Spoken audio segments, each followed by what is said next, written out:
mahasiswa Universitas Nahdlatul Ulama Blitar. Di sini saya akan mempresentasikan evaluasi sistem pengendalian internal menggunakan pendekatan Joso Koperasi Warga Patra 7. Sebelum itu, kita akan membahas apa yang dimaksud dengan Joso Framework. Joso adalah singkatan dari Committee of Sponsoring Organization of the Third-Way Commission, di mana merupakan suatu inisiatif dari sektor swasta yang dibentuk pada tahun 1985. Tujuan utamanya adalah untuk mengidentifikasi faktor-faktor yang menyebabkan penggelapan laporan keuangan dan membuat rekomendasi untuk mengurangi kejadian tersebut. Kita akan membahas komponen-komponen dari Joso.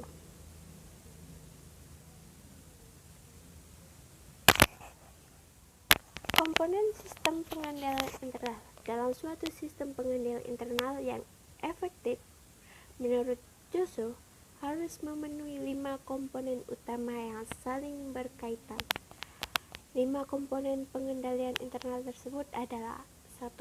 Lingkungan pengendalian atau biasa disebut dengan control environment adalah seperangkat standar, proses, dan struktur yang menjadi dasar pengendalian internal di seluruh organisasi.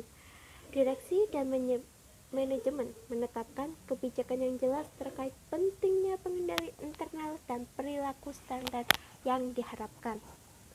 Lingkungan pengendalian adalah cermin sikap dan tindak pemilik dan manajemen, sehingga menjadi fondasi dari semua komponen pengendali internal lainnya. Atmosfer yang tercipta dari lingkungan pengendalian sangat mempengaruhi efektivitas komponen pengendalian internal secara keseluruhan. 2. Adalah penilaian risiko atau biasa disebut dengan risk assessment. Adalah proses yang dinamis dan berulang untuk mengidentifikasi dan mengenal risiko dalam mencapai tujuan entitas serta menentukan bagaimana risiko harus dikelola. Dalam konteks ini, tidak terbatas risiko laporan keuangan yang tidak handal, melainkan juga mempertimbangkan kemungkinan perubahan dalam lingkungan eksternal dan internal. Ketiga adalah aktivitas pengendalian atau biasa disebut dengan control activity. Adalah tindakan yang diatur oleh kebijakan dan prosedur untuk membantu memastikan bahwa arahan organisasi untuk mengurangi risiko yang mempengaruhi pencapaian tujuan telah dilaksanakan. Kegiatan pengendalian dilakukan di semua tingkat dan di berbagai tahap dalam proses bisnis dan pelaporan keuangan. Contoh aktivitas pengendalian adalah otorisasi, persetujuan, verifikasi, rekonsiliasi, review, pemisahan tugas, dan tanggung jawab. Keempat adalah informasi dan komunikasi. Informasi diperlukan untuk melaksanakan tanggung jawab pengendalian internal dalam mendukung pencapaian tujuan pelaporan keuangan. Komunikasi adalah kegiatan terus-menerus dalam proses berulang untuk menyediakan, berbagi, dan memperoleh informasi yang diperlukan untuk merancang, melaksanakan, dan mengevaluasi pengendalian internal dan untuk menilai efektivitas. Dengan kata lain, informasi dan komunikasi ini adalah bentuk dari identifikasi, penangkapan, dan pertukaran informasi dalam bentuk dan kerangka waktu tertentu, sedemikian hingga membuat orang-orang dalam organisasi mampu melaksanakan tugas dan tanggung jawabnya baik secara internal maupun secara eksternal.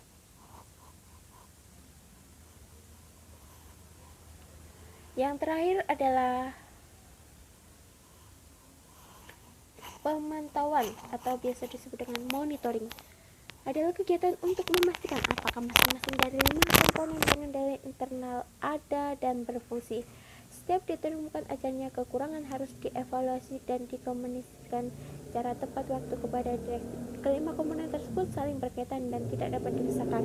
Dilaksanakan di seluruh aktivitas dan level dalam organisasi, mulai dari terkecil hingga tingkat entitas Hubungan 5 komponen pengendalian COSO dengan aspek organisasi dan level organisasi diilustrasikan dalam contoh gambar yang ada di dalam presentasi saya. Selanjutnya kita akan membahas tentang masalah apa yang terjadi dalam evaluasi sistem pengendalian internal menggunakan pendekatan COSO koperasi warga Patra 7. Masalah di sini adalah 1. Bagaimana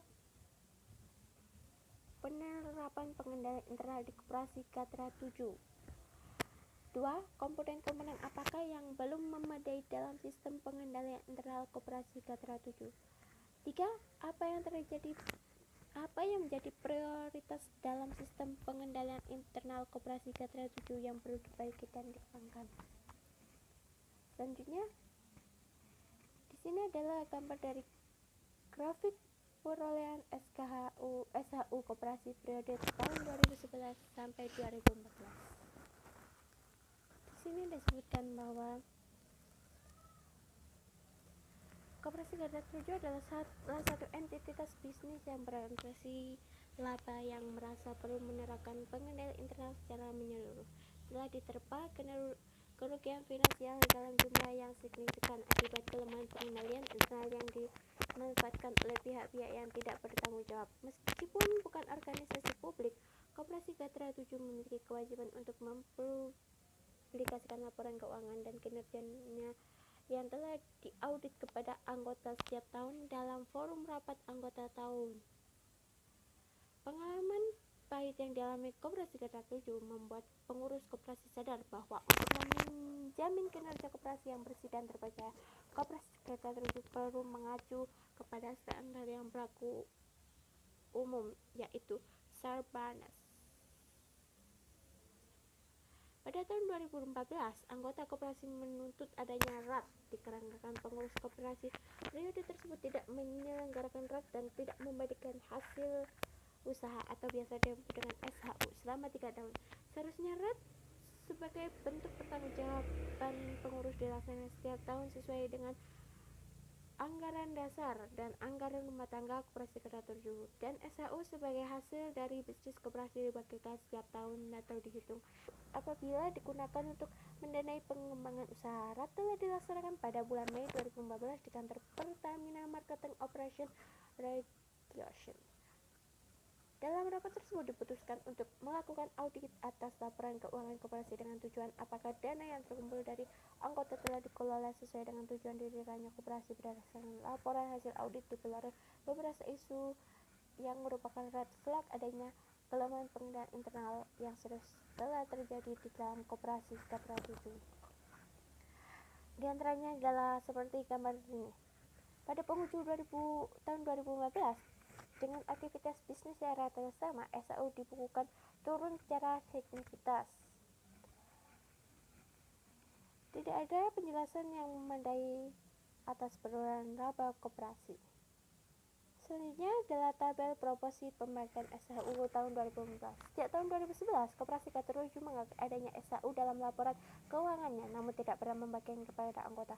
Untuk perlakuannya, sejak tahun itu Koperasi Garda 7 membagikan SHU kepada anggota yang jumlah totalnya merupakan akumulasi SHU periode 2011 sampai 2015. Dalam perhitungan SHU dibagikan secara perorangan, pegawai koperasi yang notabene bukan anggota menerima jumlah SHU lebih besar daripada anggota dan pengurus koperasi. Dalam anggaran dasar jelas dinyatakan bahwa manajemen koperasi tidak termasuk pada pihak yang berhak menerima SHU. Proporsi pembagian SHU tahun 2015 dalam tabel menjelaskan bahwa rata-rata satu orang manajemen koperasi menerima SHU sebesar 17 sekian dan rata-rata SHU yang diterima anggota adalah 1 sekian. Yang terakhir adalah realisasi penyaluran pinjaman dan aging piutang tahun 2015. Penyisian piutang dalam laporan keuangan Koperasi Garda 7 karena diakui beserta bunga yang belum berjalan pada aktivitas pemberian pinjaman tahun 2015, koperasi menyalurkan pinjaman lebih banyak kepada non-anggota koperasi. Ilustrasi grafik ini menunjukkan realisasi penyaluran pinjaman koperasi tahun tersebut. kepada non-anggota dan kepada anggota. Hal ini tidak sesuai dengan anggaran dasar koperasi yang menekankan bahwa pinjaman hanya kepada anggota koperasi saja. Selain temuan tersebut, audit juga mengungkapkan fakta bahwa mayoritas pemberian pinjaman kepada anggota tidak melalui otoritas pengurus koperasi yang terdapat penyaluran dana kepada anggota tanpa surat ketetapan pinjaman. Kelemahan pengendalian internal lain terlihat dalam aktivitas penagihan piutang. Kebijakan pemberian pinjaman yang ditetapkan dalam usaha simpan pinjam koperasi K7 maksimal 6 bulan atau 3 tahun berdasarkan laporan keuangan dan dari total piutang kepada anggota maupun non-anggota sejumlah 65% piutang. Perbandingan proporsi piutang tidak lancar terhadap piutang lancar dapat dilihat dalam grafik ini. Fakta lain yang ditemukan pada saat audit adalah adanya pernyataan tertulis dari seorang pekerja koperasi bahwa beberapa setoran anggota untuk membayar cicilan pinjaman secara tunai tidak disetor ke dalam rekening koperasi melainkan digunakan untuk kepentingan pribadi pekerja koperasi tersebut. Itu adalah yang saya jelaskan dalam presentasi tersebut adalah masalah yang terkait dalam koperasi K7. Disimpulkan bahwa Koperasi K7 telah membuat banyak kemajuan pasca dilaksanakan rekomendasi audit tahun 2015. Namun demikian, beberapa prinsip pengendalian COSO yang belum terpenuhi dalam sistem pengendalian internal Koperasi K7 yang tertulis dalam ini adalah lingkungan pengendalian. 1. Belum adanya kode etik atau fakta integritas atau core value yang tertulis dalam yang dapat dijadikan pedoman integritas dan perilaku etis dan koperasi K7. Dengan memperhatikan keputusan di atas, maka komponen pengendalian internal yang telah disesuaikan dengan COSO adalah informasi dan komunikasi. Namun demikian, komponen lain pengendalian masih mengandung kelemahan, antara lain lingkungan pengendalian, pengendalian risiko, aktivitas pengendalian, dan monitoring. Prioritas perbaikan dan kelemahan sistem pengendalian internet dalam koperasi K7 yang pertama adalah pengawasan yang ada dalam komponen aktivitas pengendalian, dan prioritas kedua adalah pembuatan kode etik secara tertulis yang termasuk dalam komponen perbaikan lingkungan perbaikan. Saran saya adalah dari apa yang dijelaskan tadi, satu adalah Koperasi K7 seharusnya meningkatkan aktivitas pengendalian internal agar lebih efektif dengan cara mengurangi ketergantungan pengendalian pada personil, melakukan prosedur pengamanan data, dan membuat kebijakan mengenai keamanan dan kerahasiaan data. Untuk tujuan perbaikan tersebut, rekomendasi otomasi yang disarankan oleh auditor dapat diterapkan. 2. Dan membuat kode etik tertulis dalam bentuk fakta integritas, piagam etik, atau core value beserta ketentuan mengenai saksi dan rawat. Di samping itu, dalam komunikasi kode etik tidak cukup hanya dengan himbauan, perlu diadakan awareness melalui sosialisasi maupun pelatihan. Koperasi K7 sebaiknya mengadakan evaluasi kompetensi lanjutan secara berkala untuk melihat apakah masih sesuai dengan tuntunan jabatan. Keempat adalah Koperasi K7 sebaiknya membuat target keuangan yang realistis yang mengakomodir semua sumber pendapatan sebagai dasar pengukuran kerja. Kelima adalah Koperasi K7 perlu membuat pemetaan risiko eksternal terutama yang terkait pengembangan bisnis. Yang terakhir adalah Koperasi K7 maupun organisasinya dapat dikembangkan dengan membandingkan tingkat efektivitas pengendalian internal dan kerja keuangan perusahaan. Sekian presentasi dari saya. Apabila ada kesalahan, saya mohon maaf sebesar-besarnya. Saya akhiri kalam. Assalamualaikum warahmatullahi wabarakatuh.